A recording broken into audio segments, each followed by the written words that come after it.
ने ये सबके सामने बहुत बड़ा एक क्लेम करा है कि उनको ये पता लग गया है कि पाकिस्तान के अंदर जो लश्कर तैयबा और जैश ए मोहम्मद और हिजबुल मुजाहिदीन और खालिस्तानी टेररिस्ट ग्रुप्स के लोगों को जो निपटा रहे हैं, जो वहां पे टारगेट किलिंग्स हो रही हैं, उसके पीछे किसका हाथ है।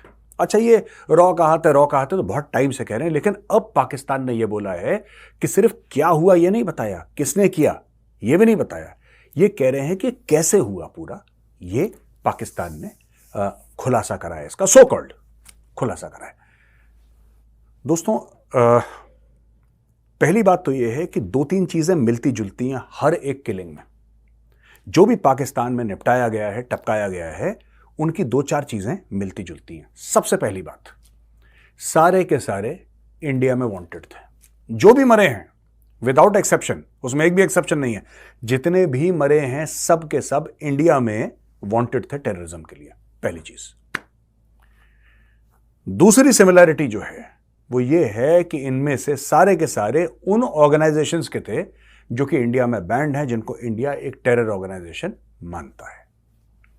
तीसरी चीज, मोटरसाइकिल पे चलते हुए कुछ लोग आए और अज्ञात लोग ठोक के चले गए। तीसरी बात, चौथी बात, एक भी अज्ञात बंदा जिसने मारा था, इन कितनों को मार दिया, अभी तक ये पता नहीं लगा है कि मारा पाकिस्तान के थे, नागरिक या पाकिस्तान के थे। कुछ खालिस्तानी होंगे जो यहां से वहां भाग के चले गए या कनाडा से वहां भाग के चले गए, वो अलग बात है, वो दैट्स अ सेपरेट केस। लेकिन ये सारे के सारे जितने भी हैं, ठीक है ना, ये सब के सब मरे, इनको मारा गया, इनकी हत्याएं की गई, मोटरसाइकिल पर चलते हुए अज्ञात सवारों ने इनको ठोका, और एक के बारे में भी पाकिस्तान ने औपचारिक रूप से यह नहीं बोला कि हम इंडिया से कंप्लेंट करते हैं, दुनिया में कंप्लेंट करते हैं, हमारे नागरिकों को निपटा दिया। ऐसा क्यों है? ये चार पांच चीजें सब में सिमिलर है। पाकिस्तानी मीडिया बोल रहा है हाँ मर गया, हाँ निपट गया, हाँ ये बताया है कि हुआ कैसे है। पाकिस्तान ने यह बताया दोस्तों कि भारत ने ऑपरेशनल सेल्स बनाए। यह पाकिस्तान का कहना है कि भारत ने ऑपरेशनल सेल्स बनाए हैं। ये बने गल्फ कंट्रीज में, ये बने दुबई में। और इन्होंने चुना किसको? इन्होंने चुना वो पाकिस्तानी फौजियों को, यानी कि रॉ ने। ऐसा पाकिस्तान का कहना है कि रॉ ने उन पाकिस्तानी फौजियों को चुना जिनको हथियार की ट्रेनिंग, जाहिर सी बात है फौजी है तो हथियार चलाने में तो अच्छा होगा ही। उन पुलिस वालों को चुना, उन रेंजर्स को चुना, ठीक है, जिनकी पूरी ट्रेनिंग थी, लेकिन उनके गिले शिकवे थे पाकिस्तान के साथ।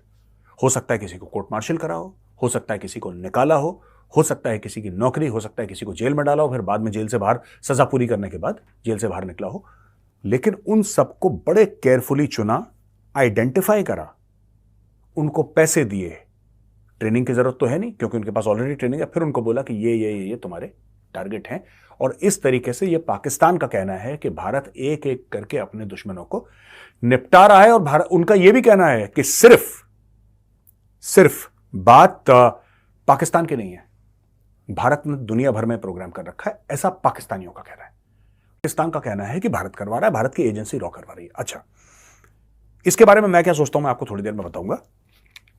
ये देखिए, all the militant commanders killed were associated with Lashkar Taiba, Hizbul Mujahideen and Khalistan movement of Jaish e Mohammed और द जैश ए मोहम्मद। ठीक है जी, ये कह रहे हैं कि मौलाना मसूद अजहर के जो बड़े खासुल खास लोग हैं, राइट, मौलाना मसूद अजहर आप जानते हैं जैश ए मोहम्मद का जो हेड है, भावलपुर का रहने वाला है वो, उसकी जो इनर सर्कल है उसको टपका रहे हैं।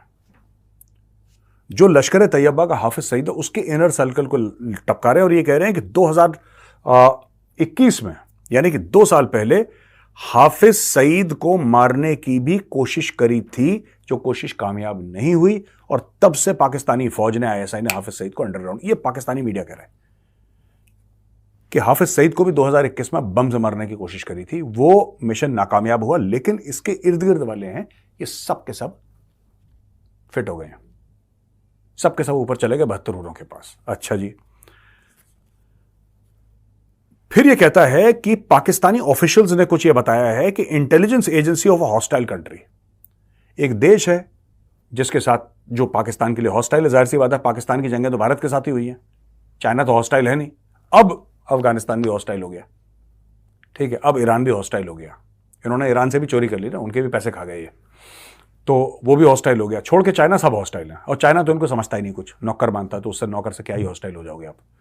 तो ये डायरेक्टली ये और सोशल मीडिया पे खुल के और मेन स्ट्रीम मीडिया पे, टेलीविजन पे खुल के भारतीय एजेंसी रॉ का नाम लिया जा रहा है कि एक एक करके चुना गया। यानी कि इनका यह मानना है कि रॉ की इतनी पहुंच है पाकिस्तान के अंदर कि आइडेंटिफाई करके ये बंदा कौन है, अच्छा ये इसका कोर्ट मार्शल हुआ था, ये तब जेल से निकला, ये इसको सजा मिली, इसका मूड खराब है, ये पाकिस्तान को पसंद नहीं करता, इसको जुए की आदत है, इसको शराब की आदत है, इसके कोई और एक्सपेंडिचर है, इसको पैसा दे के बोला अच्छा हम तुम्हें इतने लाख रुपए देंगे, तुम उसको निपटाओ। ये पूरी एक, अब मुझे तो ये बड़ी, यार ये बिल्कुल जैसे हिंदी फिल्में होती थी ना पहले की, आज की भी, ये तो एक था टाइगर टाइप की कहानी है कोई। नॉट दैट कि आई हैव सीन एक था टाइगर, बट मुझे पता है स्पाई यूनिवर्स फ्रेंचाइजी चलता है इनका, तो ये तो वैसी ही जेम्स बॉन्ड टाइप की कोई कहानी है यार, कि उसको पैसे दिए, उसको दिए, उससे मरवा दिया, पता नहीं कहां से इन लोगों ने। मुझे तो नहीं लगता, मैं तो बार बार कहता हूं कि ये गौतम बुद्ध और गांधी का देश है यार, हम लोग ऐसा नहीं करते। पता नहीं पाकिस्तानियों को क्या लगता है कि रॉ क्या कर रही है। रॉ का फुल फॉर्म क्या है? Research and analysis wing. वो लोग रिसर्च करते हैं, जैसे लोग रिसर्च करते हैं, पढ़ाई लिखाई करते हैं, एनालिसिस करते हैं, जो रिसर्च करते हैं उसके ऊपर फिर खोजबीन करते हैं, ये उनका काम है। रॉ थोड़ा करवाती है सब यार। आप लोग पता नहीं क्या समझते हैं कि रॉ का पाकिस्तानी, मैंने देखा ऐसा हवा बना रखा है कि रॉ ने ये कर दिया, कुछ नहीं। दे simply do research and analysis for the cabinet secretariat, prime minister's office के लिए वो सिर्फ रिसर्च एंड एनालिसिस करते हैं वो, और ये सब काम नहीं करते। We are peace loving people यार। ये बाकी लोग चुप हैं इसके ऊपर। इनका बेसिकली ये कहना है कि दुबई से हो रहा है काम ये, ठीक है। तो भारत के एजेंट पाकिस्तान में हैं जो बोलते हैं साहब वो अच्छा किलर बन सकता है, उसको पैसे की जरूरत है, हथियार की ट्रेनिंग, हथियार भी है उसके पास, वो किलर बन सकता है। ऐसी कहानी